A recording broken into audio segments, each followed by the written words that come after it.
નમસ્કાર, હું રવિ નિમાવત અને આપ જોઈ રહ્યા છો જેતપુર સત્ય ન્યૂઝ. અને આજે જેતપુરના સારંગપુર વિસ્તાર જે નીચે નદી આવેલી છે ત્યાં હું આવેલો છું.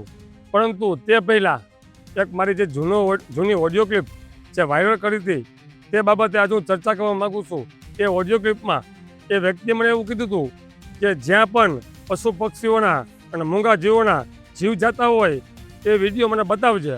એટલે આજે હું એ એક વ્યક્તિને નહીં પરંતુ જેતપુર શહેરવાસીઓ અને જેતપુરના આજુબાજુમાં જે ગામવાસીઓ છે તેમને પણ અને સાથે જેટલા પણ ખેડૂતો છે એ ખેડૂતોને પણ બતાવવા માગું છું. અને સાથે જે પ્રદૂષણ માફિયાઓ જે કેમિકલ પાણી નદીમાં છોડે છે તેને પણ બતાવવા માગું છું. અને સત્તામાં બેઠેલા જે લોકો છે તેને પણ બતાવવા માગું છું. તમને હું તે દ્રશ્ય બતાવું છું.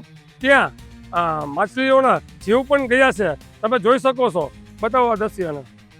જે નદીઓને આપણે માં કહીએ છીએ, જે પાણી આપણી તરસ છીપાવે છે, આજે તે નદીઓ પ્રદૂષણ માફિયાઓની લાલચને કારણે લોહીના આંસુ રોઈ રહી છે. જેતપુરમાં બેફામ બનેલા પ્રદૂષણ માફિયાઓ દ્વારા નદીઓમાં ખુલ્લામ ઝેરી કેમિકલ છોડવામાં આવી રહ્યું છે અને તેનું ભયાનક પરિણામ આજે તમારી સામે છે. તમે જોઈ શકો છો કે આ નદીમાં હજારો મૂંગા જીવો માછલીઓ તડપીને મરી ગઈ છે. આ માત્ર માછલીઓના મોત નથી, આ આપણી સંસ્કૃતિ, આપણા પર્યાવરણ અને આપણી નદીઓનું ખૂન છે. શું આ માફિયાઓ માતાજીના અવતારને પણ નહીં છોડે? આપણી હિન્દુ સંસ્કૃતિમાં નદીમાં રહેતી માછલીઓ કોઈ સામાન્ય જીવ નથી ગણવામાં આવતો. શાસ્ત્રો અને લોકવાયકા મુજબ માછલી એ માતા પાર્વતી મીનાક્ષી અવતાર અને મચ્છુ માતાજીનો અવતાર મનાય છે. જે જીવ દેવી દેવતાઓ સાથે જોડાયેલા હોય તેને આ પ્રદૂષણ માફિયાઓ ઝેર આપીને મારી નાખવાનું કામ અમુક સત્તાધીશોના હાથ હોય એવું લાગી રહ્યું છે.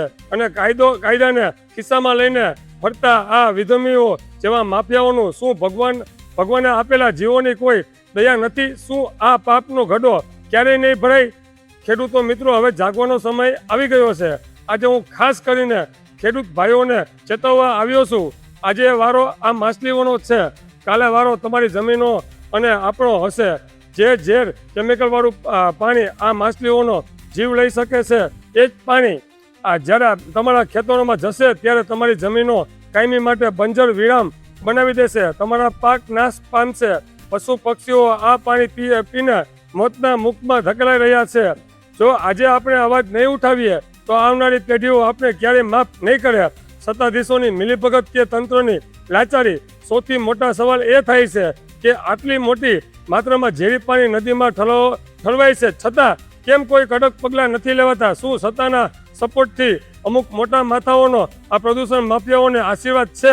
નહીતર કોઈની એટલી હિંમત ન હોય કે ખુલ્લામ આખા પંથકના આરોગ્ય સાથે રમત રમી શકે. તંત્ર આંખ આડા કાન કરવાનું બંધ કરે અને તાત્કાલિક આ પ્રદૂષણ માફિયાઓ ઉપર કાયદેસર પગલાં ભરે તેવી મારી માંગ છે.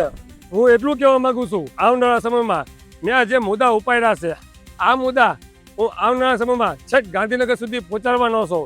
અને સાથે હું તમામ ખેડૂતોને કહેવા માગું છું, આજે આ માછલીઓનો જીવ ગયા છે, કાલે તમારી જમીનનો પણ વારો આવશે, કાલે તમારી જમીન પણ બંજર બનાવવામાં આવશે. આજે તમે નહીં બોલો તો તમે ક્યારે બોલશો? આજે સમય આવી ગયો છે.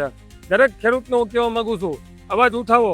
અવાજ ઉઠાવશો ત્યારે જ આ પાણી બંધ થશે. કારણ કે દરેક લોકો કહે છે આ વર્ષો થયા પ્રદૂષણ માફિયાઓ કેમિકલવાળું પાણી ભાદર નદીમાં છોડવામાં આવે છે, પણ આનો કોઈ નિવારણ નથી થતું. પણ આજે હું કહું છું, આનું નિવારણ કરવું હોય તો સતત આ મુદ્દો આપણે લોકોની સામે મૂકવો પડશે. અને સાથે જે સત્તાધીશો ગાંધીનગરમાં બેઠેલા છે ત્યાં સુધી આ વાતને પહોંચાડવી પડશે.